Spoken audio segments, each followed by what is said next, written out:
Professor,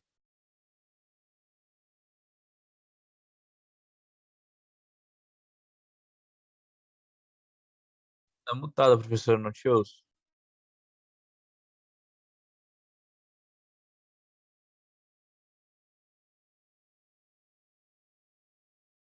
Não tô te ouvindo, professor.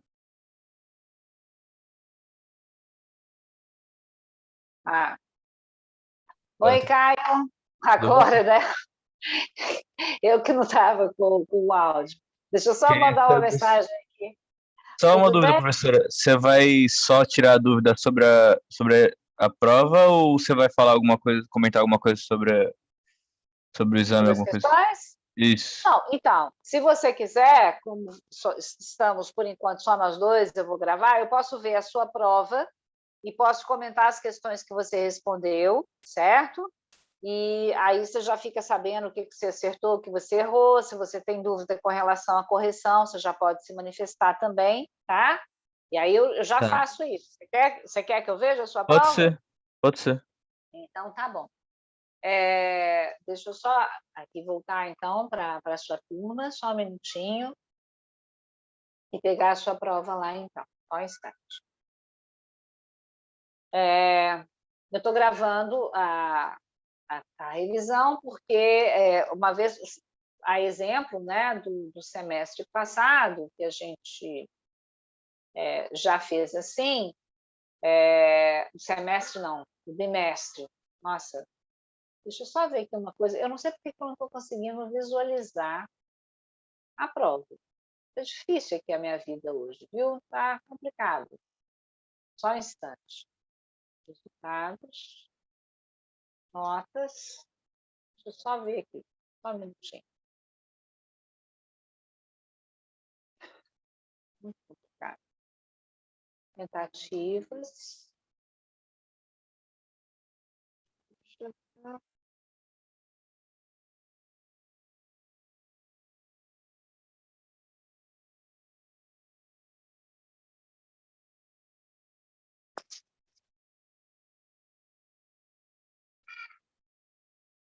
Aqui não vai rolar assim. Deixa eu só ver se eu consigo abrir. Por que que eu não estou conseguindo abrir? Eu não consigo entender. Estava tudo certo até agora. Tentativa. Não está abrindo a prova. Vou ver se eu tento de uma outra maneira aqui.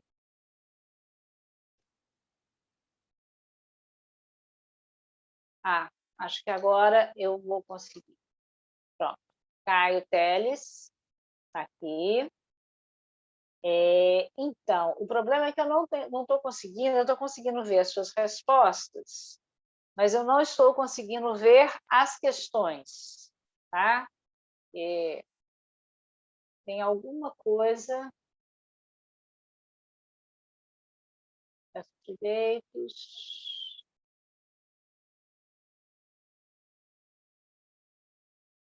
Então, olha só.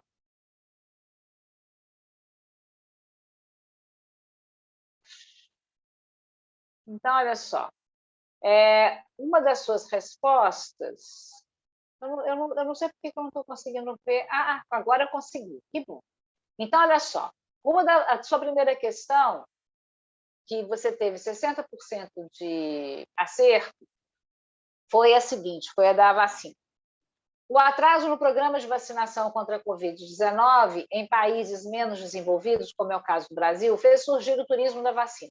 Pessoas com visto válido e dinheiro para gastar entre 15 mil a 50 mil reais, dependendo do tempo de quarentena, antes de entrar nos Estados Unidos, por exemplo, e o tempo necessário para ficar lá depois de receber as doses do ciclo vacinal, têm viajado com esse objetivo. No entanto, embora não seja ilegal, alguns consideram que isso não seria moral pelo fato da pandemia ser um problema comum e que, portanto, as doses excedentes nos países ricos deveriam ser enviadas para países mais pobres e ou onde há falta de imunizantes, e também porque, mesmo com uma probabilidade menor de contrair a doença e de desenvolver quadros graves, vacinados podem continuar transmitindo a doença. Uma pessoa que fez o tal roteiro da vacina, mesmo reconhecendo-se super privilegiada, argumentou o seguinte: eu não estou fazendo nada que eu considere antiético.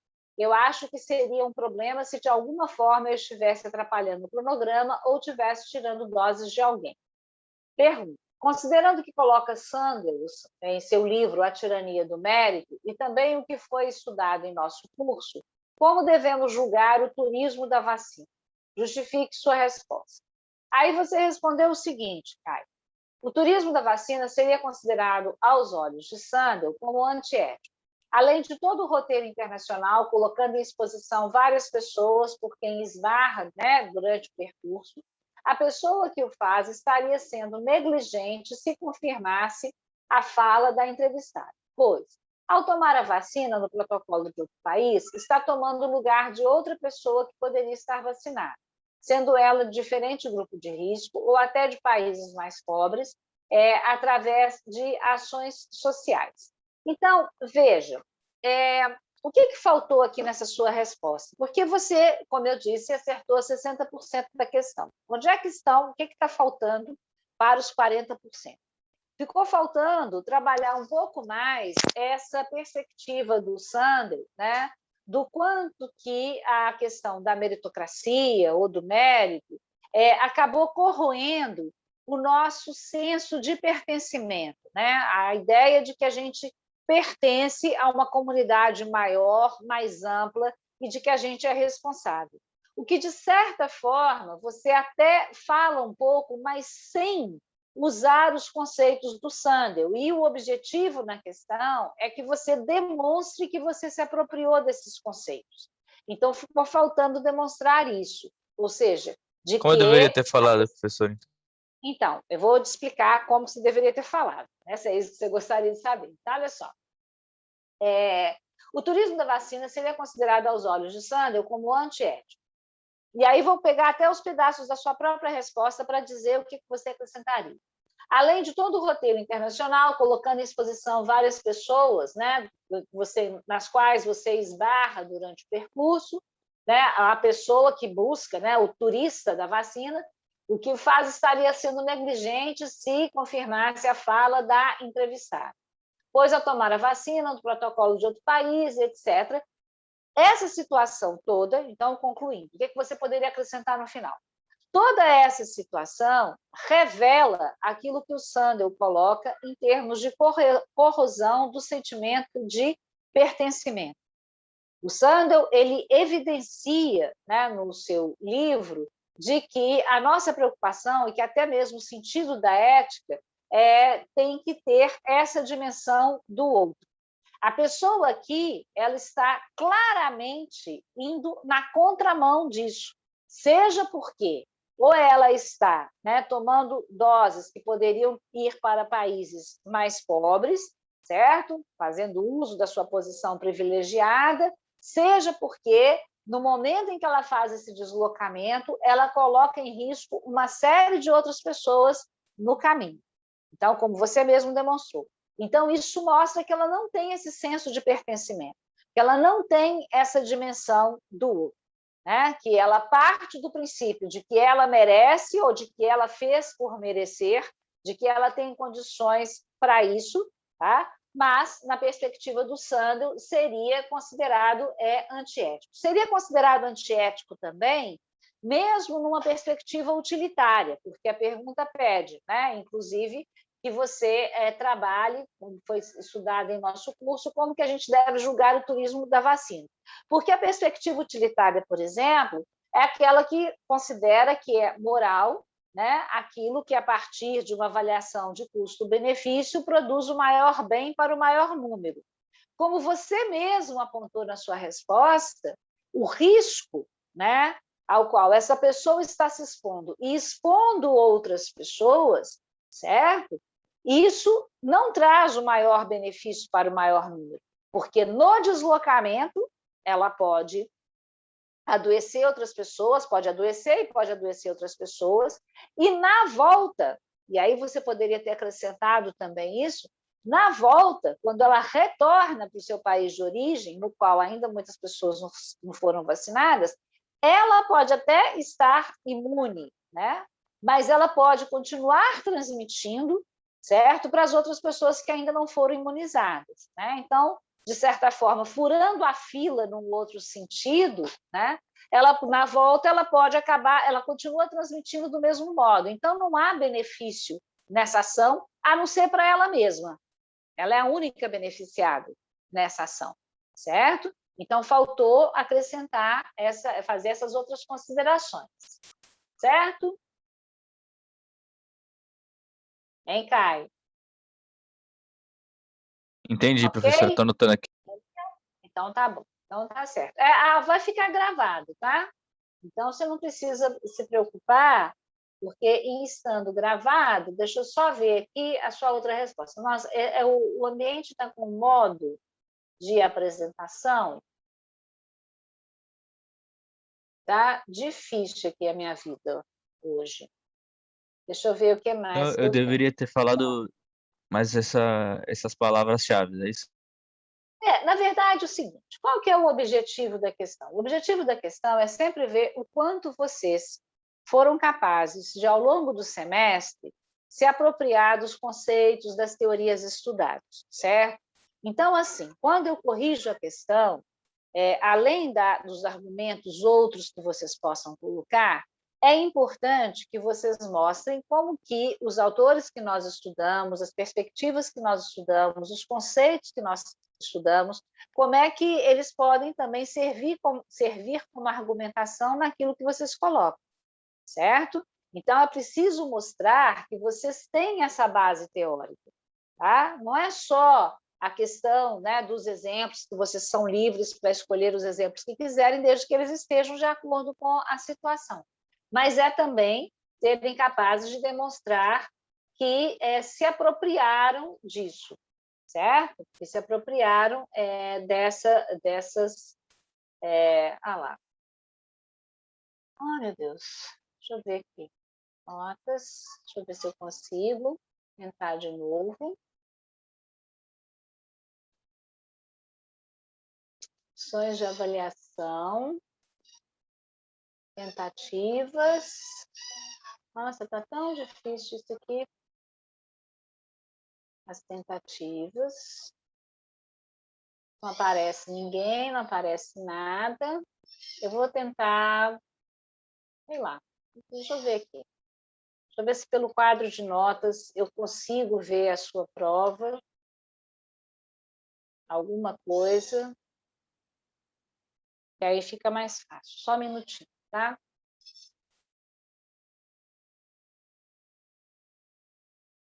P2. Tá, P2. O caminho que eu fiz, eu já não sei mais qual foi o caminho que eu fiz antes. Então, resultado. Deixa eu ver respostas. De novo. Não. Também não. Tentativas. Olha, como que eu fiz o caminho inicial, que agora eu não consigo achar. Ai, que tristeza. Isso. Deixa eu ver aqui a prova, se eu consigo ver a prova. Também não consigo. Mostrar relatório.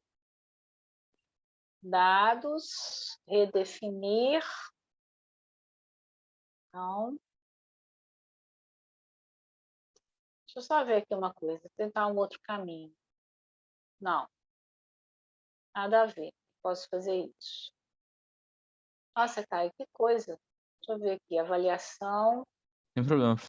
Respostas. Achei. Já achei o caminho. Agora eu já sei como fazer, tá? Agora eu já descobri como fazer, já entendi. Eu tenho que entrar na avaliação e procurar as respostas. Tá. Aí agora vem a outra resposta. Vamos ver lá, então. A outra resposta foi uma questão que você acertou, nesse caso, 40%. A questão era a seguinte. Em matéria do dia 16 de agosto de 2018, publicada no jornal Folha de São Paulo, os seguintes dados e fatos foram reportados. A Microsoft definiu que todos os processos de recrutamento devem contar com pelo menos uma mulher entre os candidatos finalistas. Será escolhido quem se mostrar mais preparado, homem ou mulher. mas isso garante que haja um olhar mais cuidadoso em relação às mulheres e a ampliação do ingresso delas nas áreas de ciência, tecnologia, engenharia e matemática. Já a SAP Brasil estabeleceu metas para ter mulheres em cargos de liderança. O objetivo de chegar em 25% de profissionais femininas em posição de gerência até o final de 2017 foi alcançado.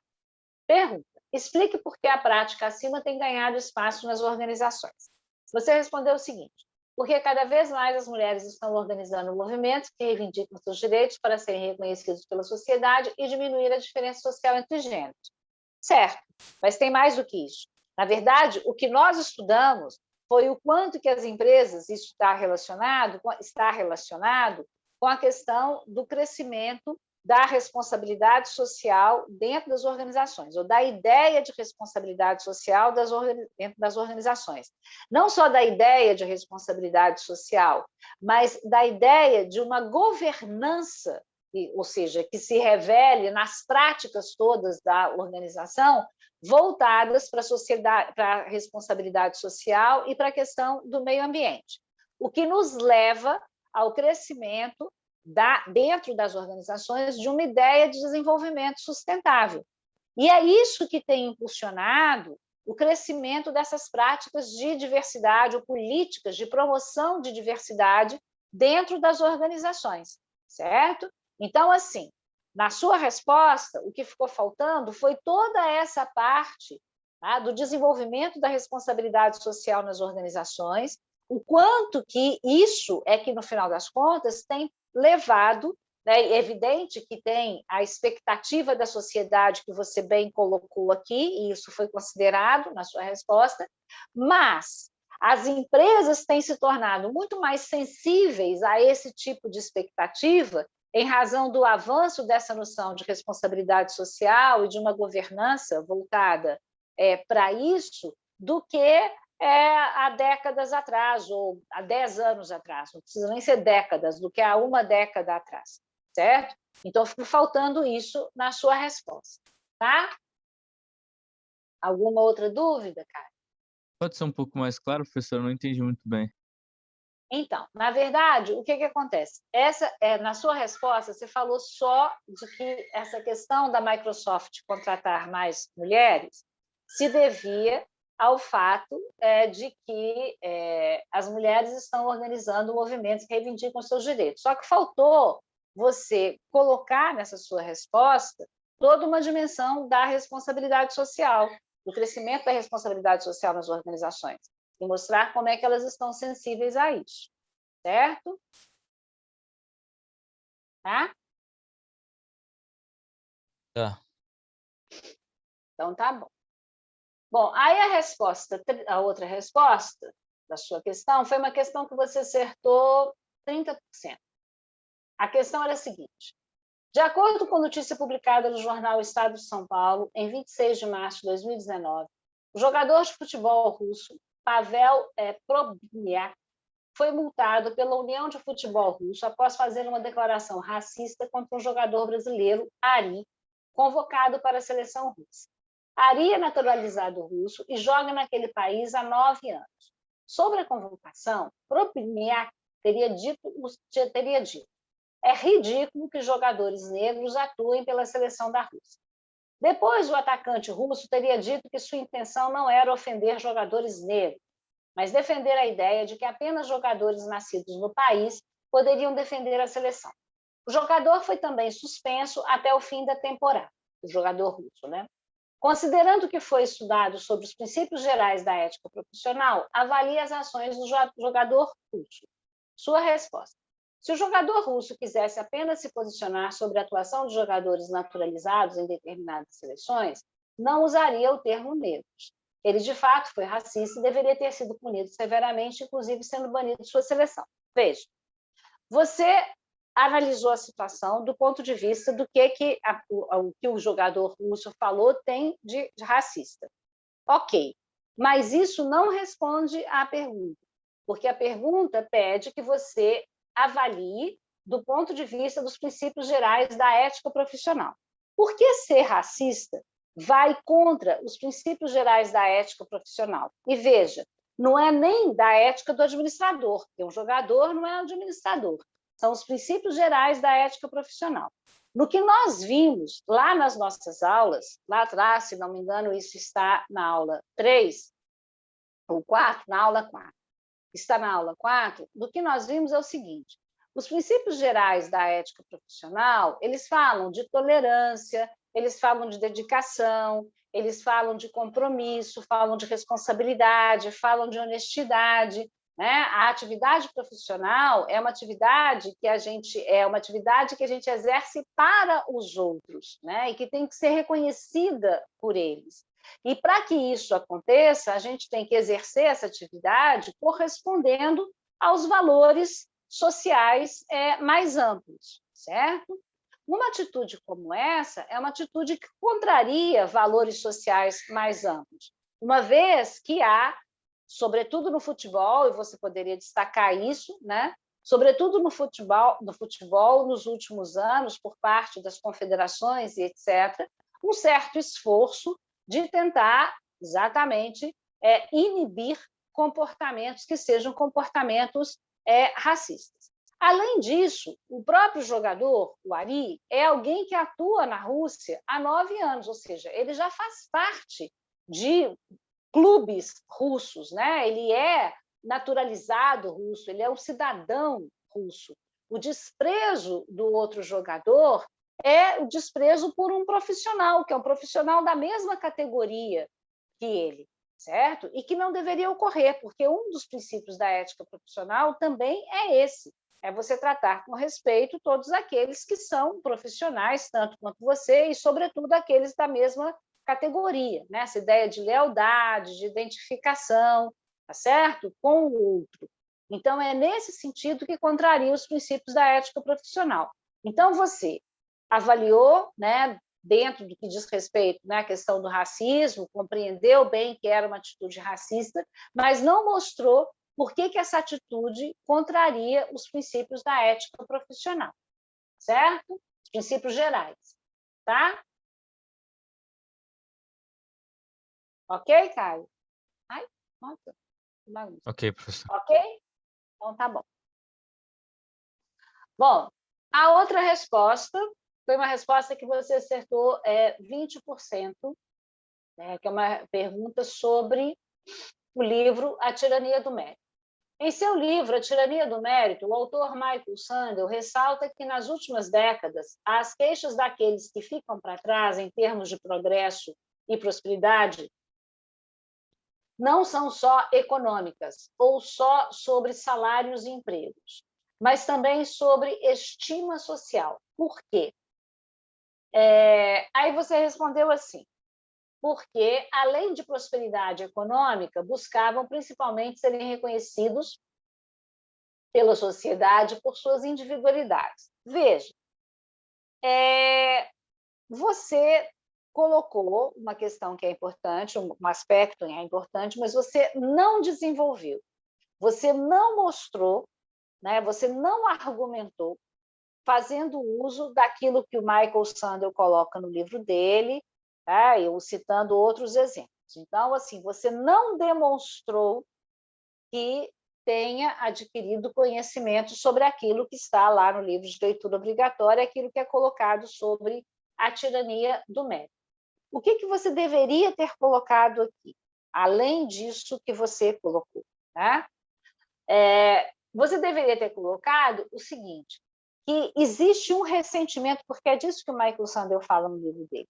Existe um ressentimento por parte dessas classes, porque elas se sentem humilhadas, porque elas percebem que, na verdade, elas ficaram de fora do jogo, não porque elas não tenham se esforçado, elas se esforçam muito, mas a ideia da meritocracia, de que quem se esforça recebe aquilo que merece, é um mito, certo? E elas sabem disso, elas sabem que elas se esforçaram e que, a despeito do esforço delas, tá, elas não vão alcançar aquilo que elas pretendiam.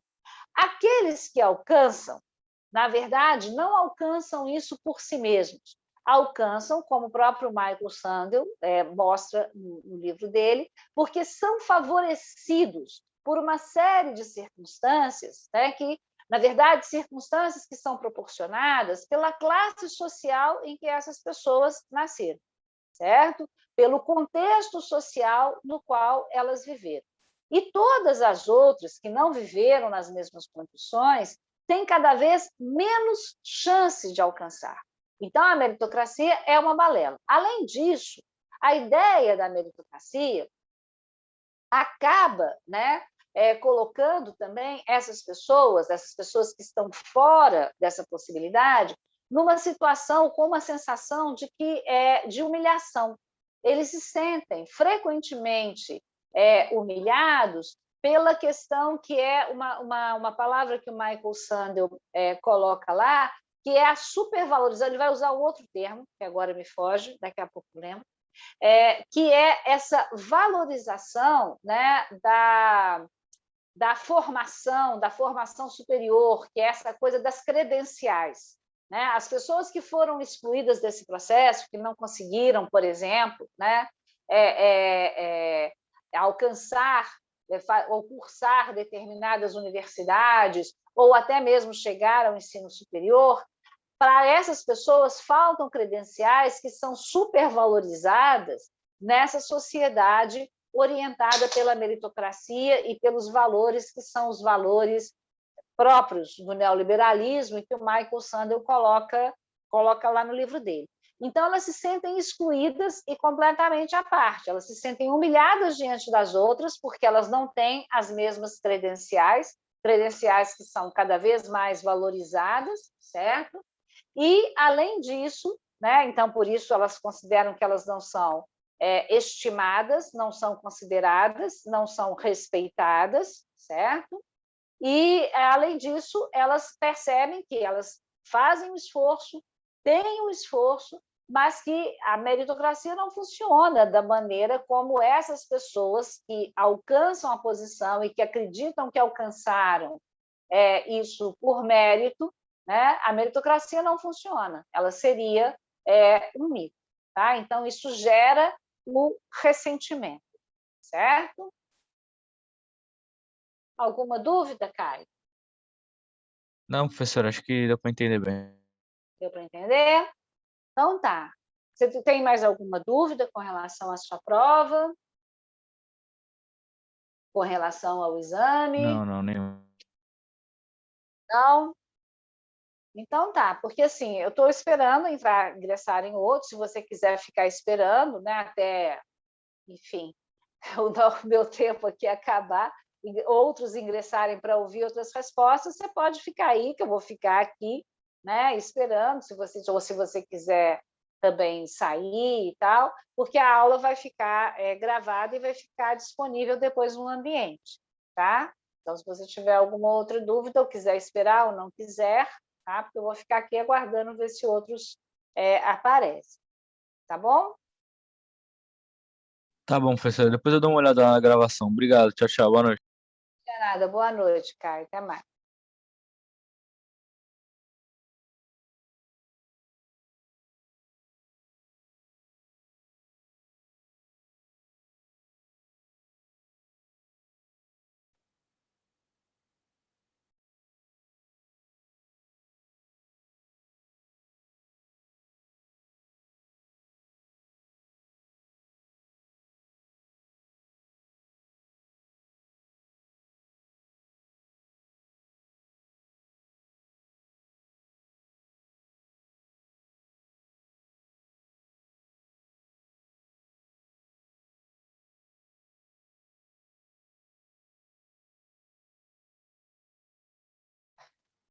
Retornando à gravação, para que são 19h50, até agora foi atendido um aluno, Caio, isso está na primeira parte da gravação, os outros alunos ainda não compareceram. Eu vou continuar a gravação para que fique registrado, né, caso de alguém se alguém quiser saber que não houve comparecimento dos alunos na revisão, certo? E assim que mais um aluno ingressar, a gente prossegue com a revisão.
Ai, sim.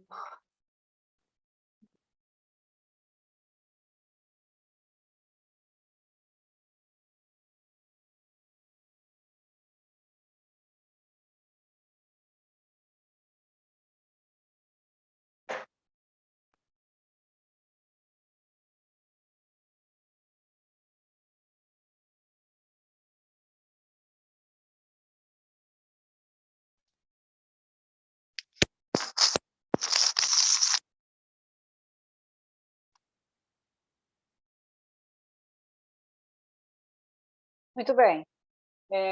São 8h33. Estou encerrando a gravação dessa aula de revisão, considerando que teve um aluno presente, que foi o Caio Teles, de quem eu fiz a revisão na prova e que poderá ser vista, a revisão da prova dele, e que poderá ser vista pelos outros alunos quando a gravação estiver disponível no ambiente. Lembrando que as provas, elas são feitas, as questões, elas são feitas, as escolhas, a escolha das questões é feita aleatoriamente do banco de questões, da P1, da P2, enfim, e as provas, as questões, elas não são exatamente as mesmas, podendo coincidir no caso de algumas provas. De qualquer forma, os alunos que ainda tiverem dúvidas com relação às questões, com relação à correção, poderão entrar em contato pelo ambiente. É isso, e uma boa noite para todos.